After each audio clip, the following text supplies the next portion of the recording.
যি বিগত সময়ছোৱাত আজি বিজেপি চৰকাৰৰ 3 বছৰীয়া বৰ্ষপূৰ্তি তেওঁলোকে পালন কৰি আছে, কিন্তু আজি আমি পালন কৰিছোঁ যে ঔষধৰ মূল্য বৃদ্ধি হৈছে আৰু ঔষধৰ মূল্য বৃদ্ধি হ্ৰাস কৰিব লাগে। আম আদমি পাৰ্টিয়ে ইয়াৰ প্ৰতিবাদ কৰিছে আৰু এইকাৰণে প্ৰতিবাদ কৰিছে যি ধৰণে আজি ইলেক্টৰেল বণ্ড কিনি বিজেপি চৰকাৰখনে বিজেপি দলটোৱে দুৰ্নীতি কেলেংকাৰী ভ্ৰষ্টাচাৰীৰে 7,000 কোটি টকাৰ ওপৰত তেওঁলোকে ডোনেশ্যন লৈছে মেডিচিন কোম্পানীবিলাকৰ পৰা আৰু এই মেডিচিন কোম্পানীৰ পৰা ডোনেশ্যন লোৱাৰ পৰিপ্ৰেক্ষিতত মেডিচিন কোম্পানীবিলাকে হুৰা দৰৱৰ দাম বৃদ্ধি কৰিছে, য'ত নেকি কোনো ধৰণৰ চৰকাৰৰ কোনো ধৰণৰ বাধ্যবাধকতা নাই। তেওঁলোকৰ হাতৰ পৰা সকলো ওলাই গুচি গৈছে, কাৰণ তেওঁলোকে লাখ কোটি টকা সেইবিলাক কোম্পানীৰ পৰা তেওঁলোকে ডোনেশ্যন লৈছে।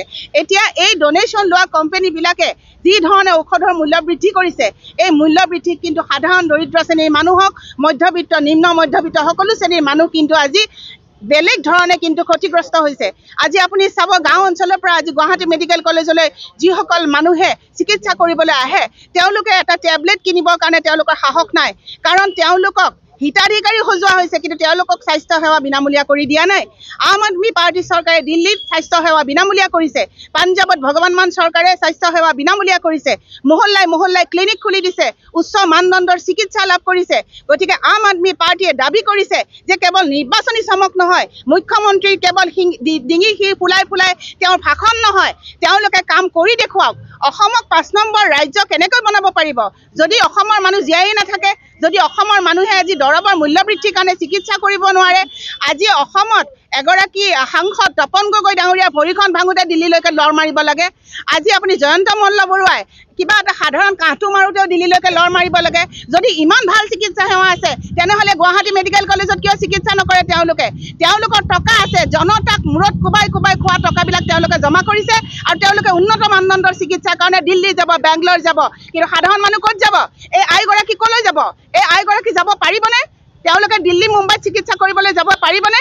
আজি মানুহ ডায়েবেটিছ হৈ কিমান হাজাৰ লোক আক্ৰান্ত হৈছে। সাধাৰণ ডায়েবেটিছ ৰোগৰ কাৰণে তেওঁলোকে মাদ্ৰাজ চাবলগীয়া পৰিস্থিতি হৈছে। তেওঁলোকে এই সাধাৰণ বেমাৰতে তেওঁলোকে চিকিৎসা কৰিব নোৱাৰে, ইয়াত ভৰি এখন ভাঙিলে চিকিৎসা কৰিব নোৱাৰে। কাৰণ কিয়?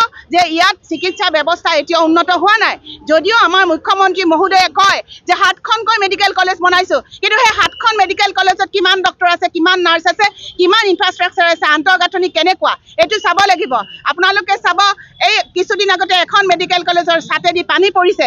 গতিকে এইটোৱে প্ৰমাণ কৰে যে তেওঁলোকে কেৱল ভেকু ভাওনা, নিৰ্বাচনী চমক তেওঁলোকে মানুহক কেৱল হিতাধিকাৰী সজাইছে, কিন্তু আমাৰ আই মাতৃসকলৰ স্বাস্থ্যৰ যে তেওঁলোকে যত্ন ল'ব লাগে, আজি যে দেশৰ নাগৰিকক স্বাস্থ্য সেৱা বিনামূলীয়া কৰিব লাগে, সেই ক্ষেত্ৰত তেওঁলোকৰ কোনো খবৰ নাই। গতিকে আজি এই প্ৰতিবাদৰ যোগেৰে আম আদমি পাৰ্টিয়ে অসম চৰকাৰৰ মুখ্যমন্ত্ৰী মহোদয়ক আহ্বান জনাইছোঁ যে অতি সোনকালে দৰৱৰ দাম আপোনালোকে কমাওক, আৰু নহ'লে অন্যথা ইয়াতকৈ আমি প্ৰতিবাদী কাৰ্যসূচী গ্ৰহণ কৰিবলৈ বাধ্য হ'ম।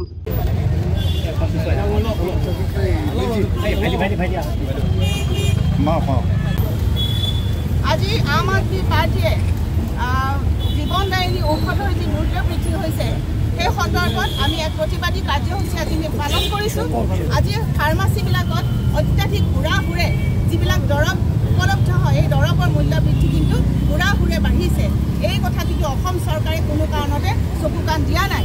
আজি হিমন্ত বিশ্ব শৰ্মা ডাঙৰীয়াই যেতিয়াৰ পৰা তেওঁ মুখ্যমন্ত্ৰী শপত গ্ৰহণ কৰিছে, তাৰ পিছৰ পৰাই তেওঁ কৈছিলে যে অসমক তেওঁ ভাৰতবৰ্ষৰ 5খন ৰাজ্যৰ ভিতৰত এখন উন্নত ৰাজ্য হিচাপে তেওঁ প্ৰতিষ্ঠা কৰিব। কিন্তু তেওঁৰ এই কথাবিলাক যেন ভেকু ভাওনাত পৰিণত হৈছে। কাৰণ আপোনালোকে চাব, বিজেপিয়ে ইলেক্টৰেল বণ্ডৰ যোগেদি যি হাজাৰ কোটি টকা তেওঁলোকে ডোনেশ্যন লৈছিলে এই মেডিচিন কোম্পানীবিলাকৰ পৰা, তাৰ ফলত আজি ঔষধৰ দাম এনেধৰণে বৃদ্ধি হৈছে। কাৰণ যোৱা মাহত কিনা মেডিচিন এটাৰ দাম পটককৈ গৈ পেলাই 50 টকা বৃদ্ধি পাইছে। 55 টকাৰ প্ৰেছাৰ টেবলেটৰ দাম 115 টকালৈকে বৃদ্ধি পাইছে। গতিকে আপোনালোকে চিন্তা কৰক যে সাধাৰণ দৰিদ্ৰ শ্ৰেণীৰ মানুহে কেনেকৈ জীয়াই থাকিব এইখন ভাৰতবৰ্ষত।